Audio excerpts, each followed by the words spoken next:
So, April has come and gone, meaning we are now in the month of May, and that means another reading recap video. And I gotta be honest, the month of April was probably the worst reading month I have had a very, very long time.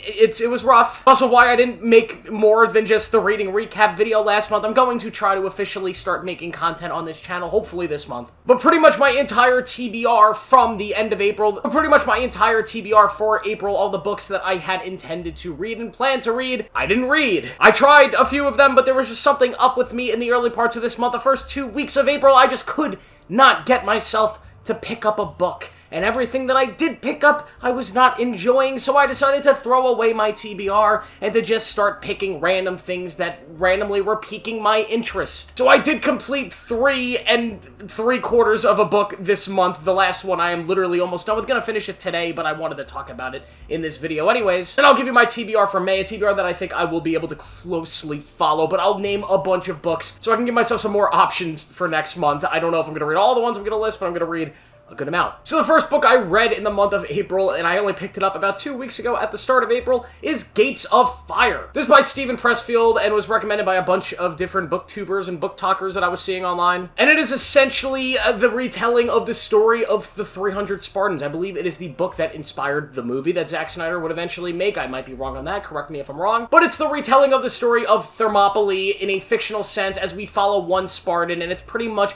a biography of this one man's life as he goes from being a child to eventually fighting in this battle and dealing with the Persian Emperor of Xerxes. And I don't know, there's a lot here that really does click with me. The historical fiction of it I really enjoyed, and the historical non-fiction aspects of it. The true factual stuff that's in here about ancient Greece and the Persian Empire and this big war that happened is fascinating. I just found the writing style here to be too disconnecting for me. It is really beautiful and really nice, but maybe a little bit too flowery for me, I guess. I also just had a hard time connecting to the protagonist here. I didn't love the protagonist, and I didn't love the structure of the story, personally. I really went into this thinking it was going to be this large book about this one mega battle that I know a lot about from movies and history classes in the 9th grade. I mean, it literally says on the novel, the epic novel of the Battle of Thermopylae, and the Battle of Thermopylae is really like the last 100 pages. But overall, this book was easier to read than everything else I had tried during the month. I got through it. It was enjoyable. I'll give it a 3 out of 5 stars, and a big recommendation. I think most people are probably going to enjoy this one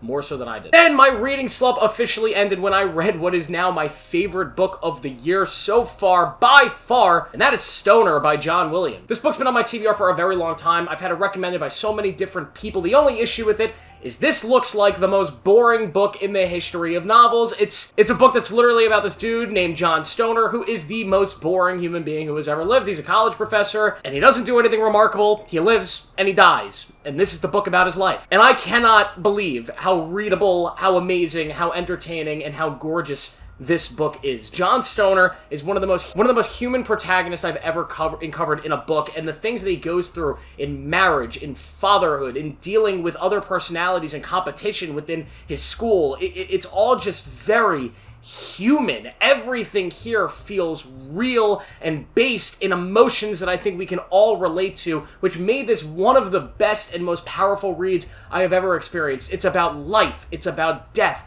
It's about everything. This is the book that if an alien came down to Earth and asked us to describe the human condition, I would give them Stoner by John Williams, because this thing is really special. Easy 5 out of 5, best read of the year for me, and it saved me from my slump. I then followed that up, and I don't have it in my hands, but it's up there. It's Dark Matter by Blake Crouch. Now, I read Blake Crouch's other work called Recursion, another book of his that is widely acclaimed, and I loved it. That was a 5 out of 5 read for me. So Dark Matter immediately went on my TBR, something I really wanted to watch. I was a little bit put off by this one because I had tried out the TV series, so it took me some time to pick up the novel, but I have now read it, and I absolutely loved Dark Matter. I think it is everything that Blake Crouch does well in Recursion, just here with another scientific and sci-fi topic. Whereas Recursion is really about time travel and timelines and memories and changing the past and living the same life over and over and over, Dark Matter is more about the multiverse and how every choice that we make leads to another set of events, another universe, and just this chaotic event that could occur when messing with the multiverse. It is a story that is much smaller in character than Recursion, where Recursion is really this grand tale about saving the world, pretty much. Dark Matter is about a man trying to get back to his wife and his family. That's pretty much the core of it. And we follow this man, Jason, who is one of the better protagonists I've read this year in a novel, who is so easy to grasp onto. You get him, you understand his motivations, and the trauma and the pain and the horror that he experiences throughout this book feels horrifying. I mean, the circumstances that he is put in feels unbeatable, unobtainable, and even at the end, you still feel like you have to question if he even did beat it. My only aspect with this book that I didn't love is I felt like it almost did kind of write itself into a corner in its third act. Like, it just got so out of control and so crazy that I almost felt like there was no way you could do a happy ending. There's no way you could do an ending that would be satisfying, but of course Blake Crouch has to find a way to tie that up to not disappoint audiences, and I think he did it in a way that was somewhat okay and thematically justified, but yet again, I felt like it was a bit of a cop-out just because there's so much going on here that the chaos just felt like it had put Crouch into a corner with how he was going to write this ending. But overall, I had such a great time with this. This was the easiest read of the month by far. Such a fun book. I love Blake Crouch's writing, and I'm going to talk more about him when I talk about my TBR. But yeah, Dark Matter is amazing. 5 out of 5 read. Back to back, what a month. I finished off the month by reading, and still reading. I'm almost done with the book. I only have about 50 pages left. Destiny Disrupted by Tamim Ansari. I'm sorry if I'm pronouncing that name wrong, but this is a historical book about the history of essentially Islam and the Muslim religion, written by somebody from the faith, and it's pretty much telling the history of the world as seen through the eyes of Islam. And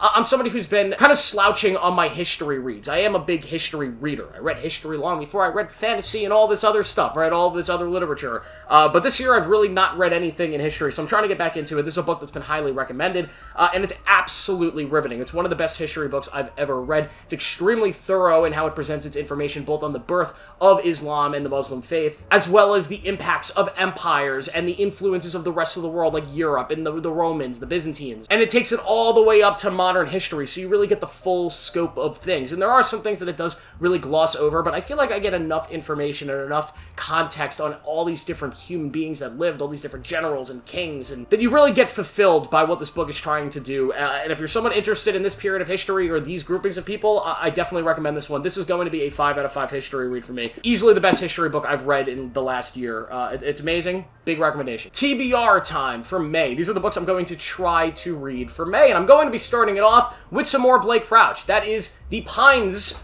The Wayward, and the Last Town, which I believe make up the Wayward Pines trilogy, it's called. Yeah, these 3 books, which kind of sound like Alan Wake or Twin Peaks or both of those things, and I just played Alan Wake 2, so I'm in the mood for more of that stuff, and I don't know if that's what this is going to be, but these books are relatively short, between like 200 and 300 pages. It's all one quick story. Blake Crouch is an easy read. I think I'm going to read these 3 back to back to back, probably within a week, and it's, I can't wait. I hope they're good. Maybe they won't be. I don't know. Maybe he's only got 2 great books, but we'll see. I'm super, super excited to jump into these. I think after that, it'll finally be time to jump into a book that was on my TBR for last month. Didn't get to it, but that is Howling Dark. It's the second book in Sun Eater Christopher Rocchio.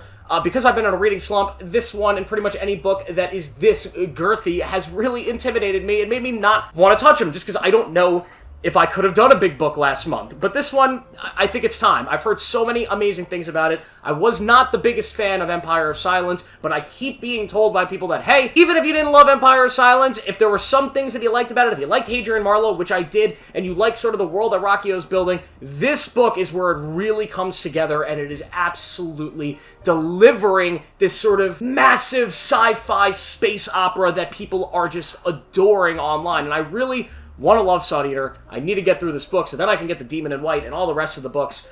This one will be this month. I will jump into it, I promise.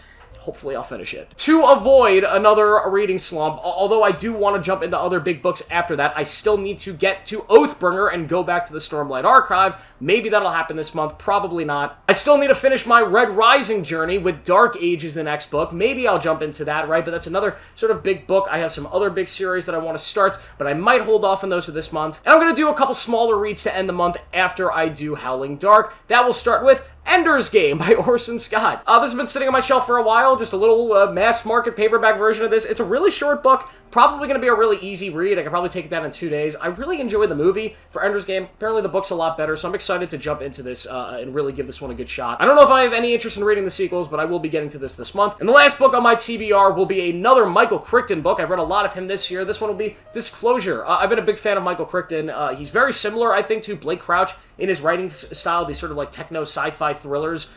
This one is a little bit different than his other books that I've read. I've read Sphere, I've read Jurassic Park, I've read the Andromeda Cycle, and I think a lot of those are really, really good, and they're dealing with these high concepts and these sort of chaotic events that deal with sci-fi. I think Disclosure is a little bit more close to reality. I don't think it's dealing with some high scientific or thrilling aspect. I think it's about economics and something with the stock market. I don't know. I'm here for it. I'm here for more Michael Crichton. I've heard this book is amazing. I will read it this month. And that'll be my TBR, probably. Unless I get into another reading slump. What are you guys reading in the month of May? Let me know down below. What did you read in April? What do you think of my ratings? Let me know down below that as well, and I will see you guys in the next one.